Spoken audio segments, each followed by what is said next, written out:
দেশের বাজারে সোনার দাম টানা ৬ দফা বৃদ্ধির পর অবশেষে কমানো হয়েছে। বাংলাদেশ জুয়েলার্স অ্যাসোসিয়েশন বুধবার সকালে এক বিজ্ঞপ্তিতে জানিয়েছে, ভরিতে ৯,২১৪ টাকা কমিয়ে ২২ ক্যারেটের ১ ভরি সোনার দাম নির্ধারণ করা হয়েছে ২,৬৮,২১৪ টাকায়। নতুন দাম সকাল ১০টা থেকে কার্যকর হবে। বিজ্ঞপ্তিতে বলা হয়েছে, স্থানীয় বাজারে তেজাবি সোনার মূল্য কমায় সার্বিক পরিস্থিতি বিবেচনা করে নতুন দাম নির্ধারণ করা হয়েছে।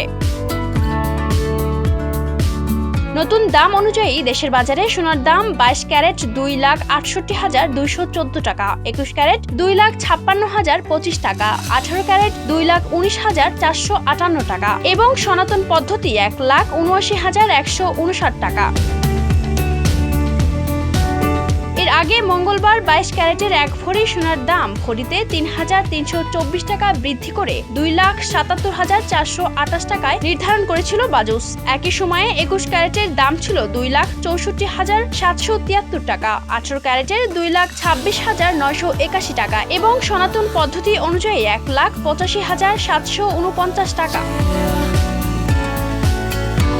চলতি বছর এখনো পর্যন্ত দেশের বাজারে সোনার দাম ৩৭ বার সমন্বয় করা হয়েছে। এ সময় দাম ২৪ দফা বৃদ্ধি ও ১৩ দফা কমানো হয়েছে।